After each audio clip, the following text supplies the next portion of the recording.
आज का शीर्षक है अम्मा जी आपकी बेटी से कहो कि आकर आपका घर संभाल ले।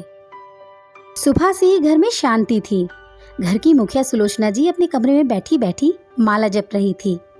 मुंह से तो राम राम जप रही थी, लेकिन आंखें तो मोटे मोटे चश्मे से बहू के कमरे में दरवाजे की तरफ झांक रही थी।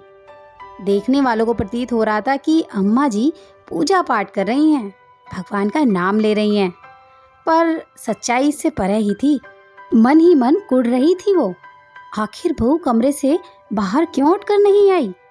जाहिर सी बात है कि जिस घर में बहू घर को संभालती है, उस घर में यदि एक दिन भी बहू देर से उठे तो सबका दिमाग ठनक जाता है। और इस समय तो बहू रोज रसोई के काम में लग जाती थी। जैसे ही अम्मा जी अपनी पूजा पाठ खत्म करती थी, बहू उनके सामने नाश्ता चाय हाजिर कर देती थी। पर आज तो उसकी उम्मीद बिल्कुल भी नहीं थी, क्योंकि बहू उठकर रसोई में अभी तक आई ही नहीं थी। पता नहीं, शायद कल की बात मन पर लगाकर बैठ गई। हाय राम, अगर ऐसा हो गया तो मेरा तो इस घर से पत्ता ही कट जाएगा। जब अपने ख्याली घोड़ों को लगाम नहीं दे पाई तो माला एक तरफ रखी और उठकर घर में टहलने लगी। 2-3 बार कोशिश भी की कि कमरे का दरवाजा खटखटा दूं, पर हिम्मत नहीं हुई। कल रात के हंगामे के बाद कहीं सुबह सुबह फिर से हंगामा ना हो जाए। तभी घर का दरवाजा खुला। घर की बहू नताशा ने घर में प्रवेश किया। उसे बाहर से अंदर आता देखकर सुलोचना जी से रहा भी नहीं गया। उन्होंने उसी वक्त उससे पूछा, सुबह सुबह बाहर कहाँ गई थी? नताशा ने एक नजर उन पर डाली। उसका उन्हें जवाब देने का बिल्कुल भी मूड नहीं था, पर फिर भी बोली, मम्मी के पास गई थी। इतनी सुबह सुबह आपने मायके जाने की क्या जरूरत पड़ गई? 2 कॉलोनी छोड़कर ही मायका है, तो इसका मतलब ये नहीं है कि जब चाहा मुंह उठाकर चल दिए, वो भी मुझसे बिना पूछे। मेरा बेटा यहाँ नहीं है तो क्या हुआ?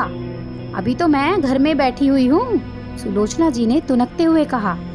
तो नताशा ने जवाब दिया, इस घर में वैसे भी हर काम बिना पूछे ही होते हैं, तो मुझे लगा मुझे भी आपसे पूछने की कोई ज़रूरत नहीं है। ऐसा कहकर नताशा अपने कमरे में चली गई। सुलोचना जी का मुंह फूल गया और वो अपने कमरे में आकर बैठ गई। लेकिन जब काफ़ी देर हो गई और नताशा अपने कमरे के बाहर नहीं निकली, तो अम्मा जी खुद उठकर रसोई में जाकर चाय बनाने चली गई।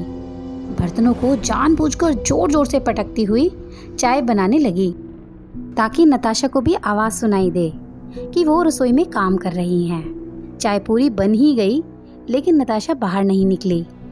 इधर नताशा अपने कमरे में अपना सामान पैक कर रही थी।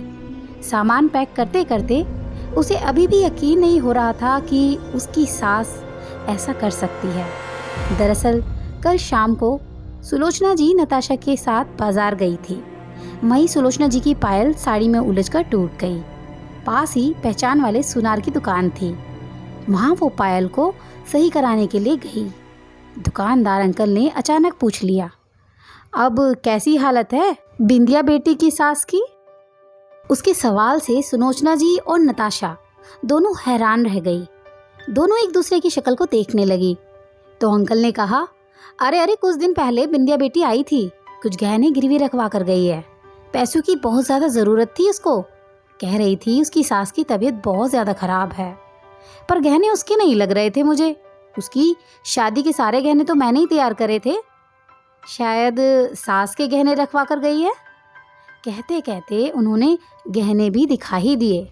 गहने देखकर नताशा हैरान रह गई। ये तो उसके गहने थे, पर ये गहने बिंदिया के पास कैसे आए? ये गहने तो उसने अपनी सास के पास रखे थे। उसने सुलोचना जी की तरफ देखा तो वह नज़र चुरा रही थी। घर आकर उसने सुलोचना जी से पूछा तो पहले तो सुलोचना जी टाल मटोल करने लगी, पर जब उसने कहा कि वो बिंदिया के घर जाकर उसकी सास के सामने ही पूछेगी, तो सुलोचना जी ने कहा, वो गहने मैंने ही उसे रखने के लिए दिए थे। उनका जवाब सुनकर नताशा ने पूछा, लेकिन क्यों? मैंने तो विश्वास कर आपके पास दिए थे गहने रखने के लिए। आपने उसे बिंदिया दीदी को कैसे दे दिए? वह मेरी बेटी है, उस पर तो मैं आंख मूंद कर विश्वास कर सकती हूँ, पर तू तो बहू है। अगर मैं गहने घर पर रखती तो तेरा क्या पता, तू कब अपने मायके ले जाकर रख देती। सुलोचना जी का ये जवाब सुनकर नताशा हैरान रह गई। उसे यकीन ही नहीं हुआ कि बेटी ही नहीं, माँ भी धोखेबाज है और दोनों माँ बेटी मिलकर उसे धोखा दे रही हैं। ये सब याद करते करते नताशा का मन नफरत से भर उठा और वो फटाफट अपना सामान पैक करने लगी। थोड़ी देर बाद नताशा अपने बैग के साथ बाहर निकली। उसके हाथ में बैग देखकर सुलोचना जी बोली, कहाँ जा रही है अपने सामान के साथ? अपने मायके जा रही हूँ और वहीं से कल की ट्रेन से प्रवीण के पास चली जाऊंगी। भाई से कहकर टिकट भी अभी सुबह सुबह ही बनवा लिया है। ऐसे कैसे चली जाएगी? मैं तेरी सास हूँ, जब तक इजाज़त नहीं दूंगी तब तक तू प्रवीण के पास कैसे जा सकती है? और यहाँ घर कौन संभालेगा? अम्मा जी, आपकी बेटी को कह दीजिए, वो आकर आपका घर संभाल लेंगी। वैसे भी आपको बहू की क्या ज़रूरत है? मुझ पर तो आपको रत्ती भर भी विश्वास नहीं है ना?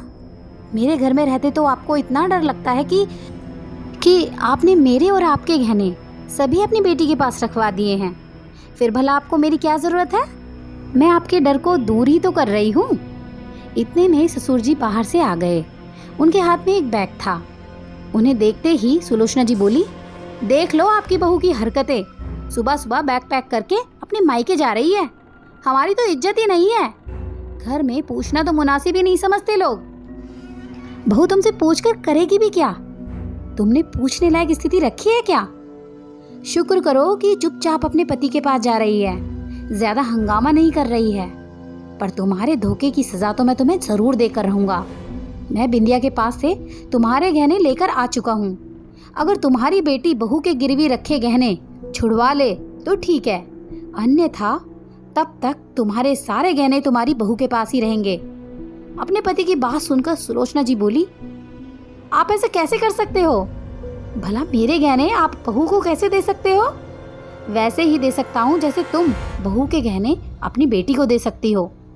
और तुम्हारी बेटी उससे भी महान है, वो तो गहने ही गिरवी रख कर आ गई। वैसे भी अब ये तुम्हारी सिरदर्दी है कि तुम अपनी बेटी से गहने कैसे निकलवाओगी। कहते हुए ससुर जी ने सारे गहने नताशा के हाथ में रख दिए और खुद जाकर नताशा को उसके मायके छोड़ने गए। इधर उन गहनों के पीछे माँ बेटी का रिश्ता भी बिगड़ गया, साथ ही बेटे और बहू का विश्वास खोया सो अलग। दोस्तों, कहानी पसंद आए तो वीडियो को लाइक शेयर सब्सक्राइब प्लीज़ ज़रूर कीजिएगा। मिलते हैं एक नई कहानी के साथ, तब तक के लिए अलविदा।